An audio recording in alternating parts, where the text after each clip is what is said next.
The transfer portal is buzzing. Some good news, some not so good news from an Iowa Hawkeye perspective. We'll dive in to the portal here today. It's Iowa Duke coming up this evening. We preview the matchup for the Hawks as they take on the Blue Devils in a big week with Iowa State matchups on both the women's and men's side. All coming up today on Locked On Hawkeyes. Our Locked On Hawkeyes, your daily podcast on the Iowa Hawkeyes. Part of the Locked On Podcast Network, your team every day.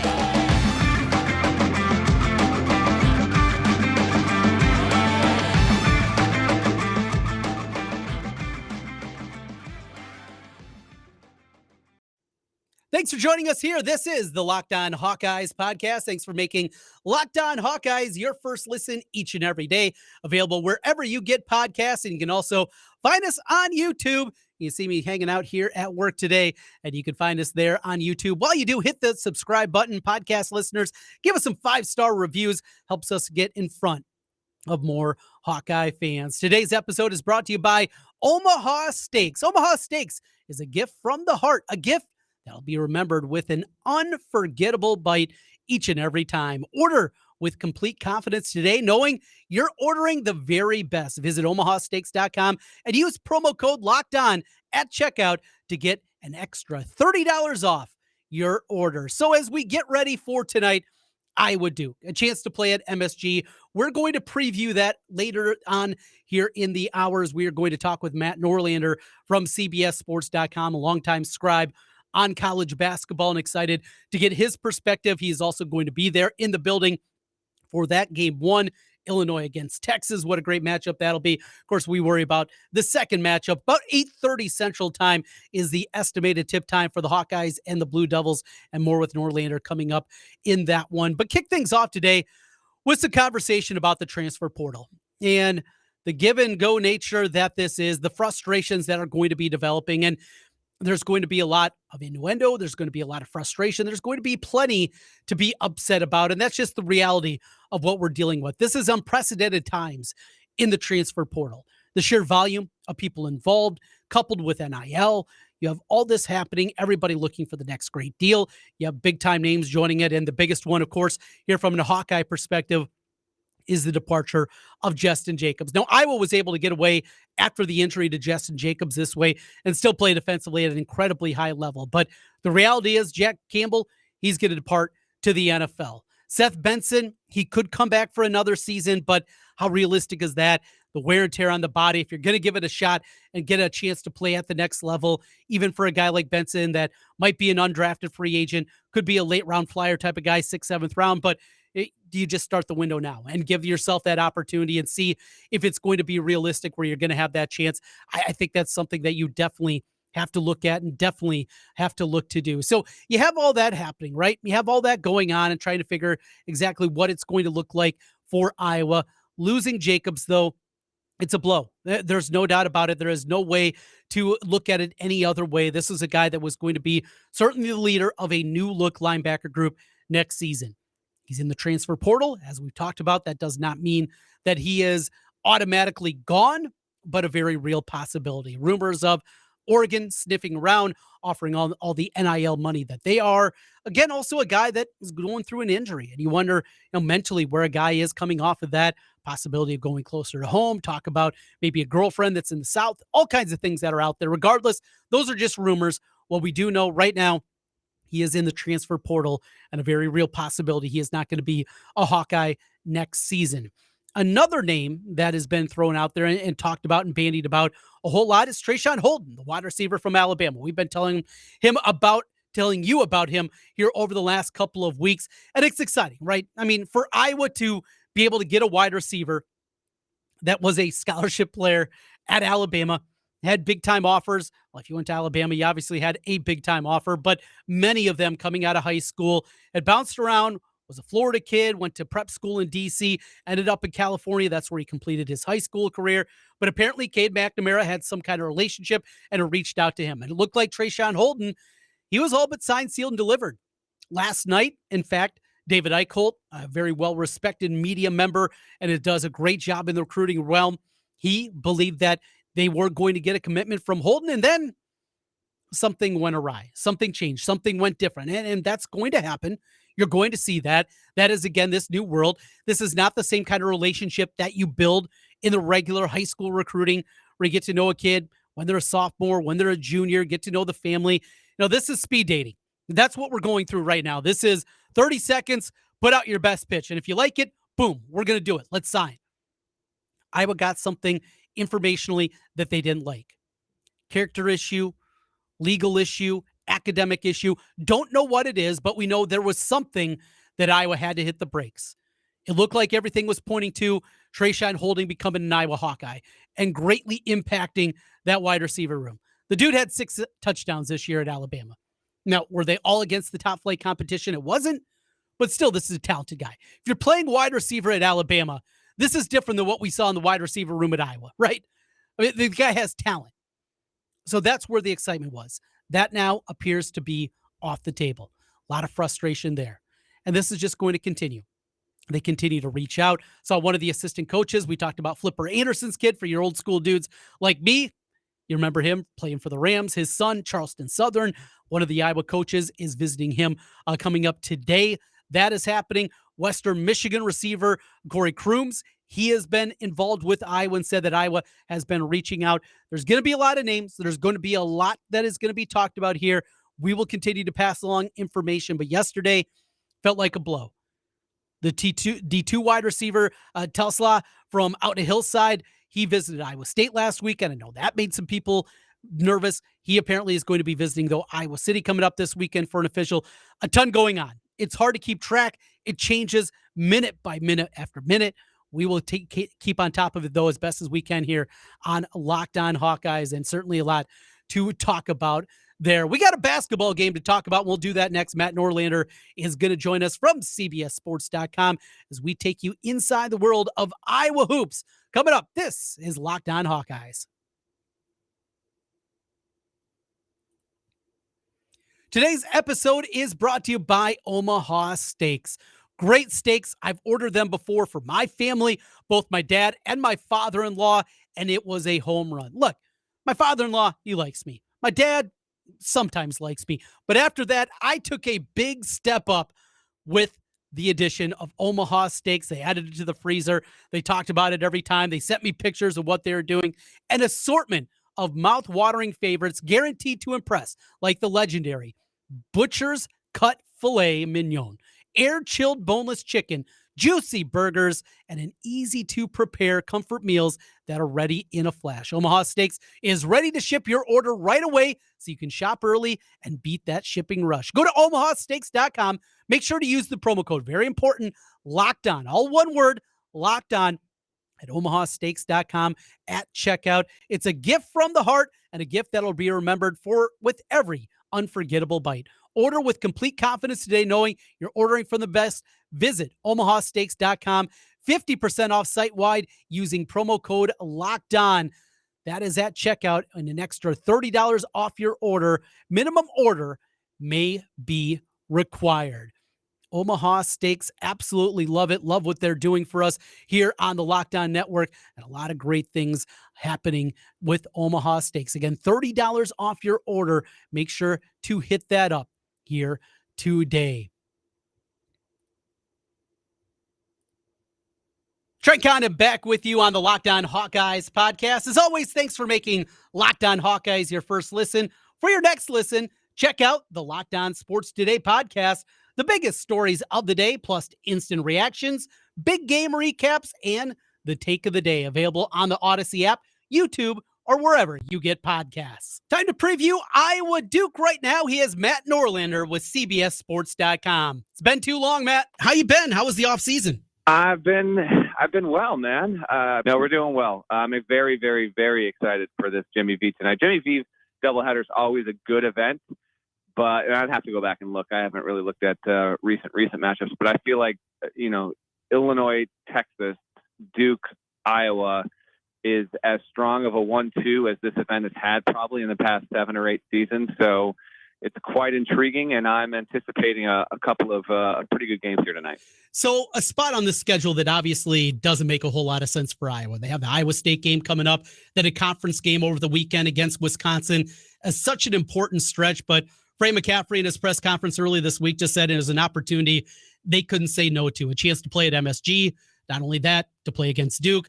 Not only that, Jimmy V, of course, with the McCaffrey family and what Patrick McCaffrey's gone through. I mean, there were just too many positives. Would you like this to schedule a little bit better and work at a different time? But this is one in Iowa, still a program trying to build themselves up to another level. This is one you just can't say no to. Is that right in your mind, Norlander, even with what's still to come here later this week for the Hawkeyes?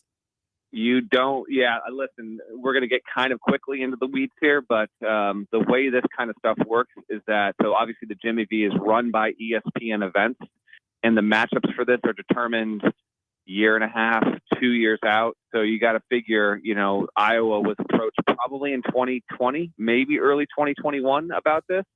And it's Duke at that point. Don't even know. No one thinks that Mike Krzyzewski won't be coaching Duke, but Duke is Duke regardless. And you take this opportunity if it's offered, especially if you're a program like Iowa, you take it. If memory serves, I want to say Iowa might have played in the first ever Jimmy V. I'm trying to vamp this off the top of my head, Trent. I can't remember if that's the case or not. I do remember because I talked to an event organizer in the past. Iowa, UConn, and some other teams were involved in, I think, the first ever like MTE doubleheader kind of situation at MSG back in like 99, 2000 or something like that. It was, yeah. It was a 2-day event. It was the debut of Steve Alford, his first ever game as Iowa head coach. UConn had just won a national championship. They were preseason number 1 with Khalid El-Amin and that group coming back, and Iowa upset them. Not a very good Iowa team that season in Alford's first year, but boy, I remember, I was a student at Iowa, and I was sprinting to the bars to celebrate after that one, after Iowa got the win against number 1. That might have been, and I don't mean to get us too far off the track here. I'll get this train back where it should be in just a second. If that wasn't the Jimmy V, I think that might have been the first instance where a 4-team MTE did not have pre-arranged idle game matchups, and because top-rated UConn wound up losing and kind of spoiling the bracket, I actually think in the years after that, now this isn't an across-the-board situation, but there have been, deals where it's like we'll have these two on day 1 and these two on day 2, no matter the results. And I want to say that might have started that era. Anyway, Iowa's got to take this game, and I actually think it's a great spot here, okay, because of the way things turn out. Duke has been solid, but not great. You get this in a neutral. Yes, Duke will have more fans than Iowa in the building, although I am kind of interested to see how well Iowa travels here tonight. Illinois will travel well. Illinois often travels well. Duke has a lot of sidewalk alumni in the greater New York City area, and Mike Krzyzewski for 25 years conditioned that fan base to have at least one game in the greater New York City metro area. Texas, we'll see. Iowa, we'll see. But if Iowa wins, you then get Iowa State at home. Yes, it will be challenging. Otzelberger, I saw his program up close and personal at Portland. That is certainly not a gimme. Iowa could go 2-0, 1-1, 0-2. All the games, those scenarios all feel, like there's an equal percentage chance, 33.3%, no matter what. You want to get out of this stretch here, 1-1, because then obviously after that you've got Wisconsin waiting. So it is a bit tough. But to this point, Iowa has performed well. And just from a national perspective, right now, only 7 games in, you're not even 25% through of your regular season inventory. I would say Iowa, from my expectations, has slightly outperformed what I would expect it to be. I did not project the Hawkeyes to be an NCAA tournament team going into the season. Right now, that is looking like a bad prediction. But then again, if it were to go 0-3 in this next stretch, which is almost certainly not going to happen, you got 2 home tips there. I would not think they're going to go 0-3. We'd have to recalibrate, but so far so good. And I'm really interested to see this team up close and personal tonight. And in particular, Chris Murray is obviously the big star there. He has even outperformed expectations, which, as you know, Trent, from the Eye on College Basketball podcast, we kind of poked fun at ourselves on a recent episode because we were like, how idiotic were we to not project this dude to be a top 20 player after, his brother just did this a year ago. So that's a fun little plot line that's developing in college hoops. Matt, you look at this Iowa team, obviously the departure of Keegan Murray, but here comes Chris Murray. Is it as simple for you as Chris Murray goes, this Iowa basketball team goes? I don't know. I honestly, this is exactly why, and your listeners are obviously in tune to this. Let's see what they do in this spot against Duke, and then what they can do against an entirely differently shaped team in Iowa State. 2 days later, a crazy kind of turnaround. Thank goodness that game will be a home one at Carver Hawkeye. But, what will Philip Rebraca grow into this season as a veteran, right? Aaron Eulis, about his time to really step up and prove something. Obviously, the McCaffrey brothers are going to get their minutes and going to get their shots, and they're important factors on that offense there. And Tony Perkins has not been a lights out kind of a support guy so far, even though he's been heavy usage to this point. I don't know though. I don't know. It could be a situation where the Iowa it could be a 21-22 redux, because the team is still winning in largely similar ways. Like it's right now it's pacing again to be a very, very good offensive team. And that's been the identity of this program for like 4 or 5 years running. Like, that you're going to get good shots and score. And it's, the star of the team has been 3 different guys in 3 different seasons, but the bottom line on it has been, they're going to be pretty up tempo. They'll be pretty fun to watch on offense, and they're going to hope that they can score enough to outpace teams, because defensively, they're just not. It's not even that they're not elite; they're not very, very good. Like, they are. I won't call them pedestrian defensively, because I think that undersells it a little bit. But they're simply acceptable on defense, and I don't know if with the way that McCaffrey plays and the roster that he has, if that can change. And so if they're just going to be acceptable on the defensive end, if your expectations are to be as good as a season ago, which I actually think is unfair. We're talking about a team that was a 5 seed. Actually, remember, so much stuff can happen in a year here. And I'm now thinking back to the fact that so many people had Iowa minimally going to the Elite Eight after how good it looked to close out Big Ten play. And then it was probably the most surprising non-St. Peter's upset in the first round, right? Yeah.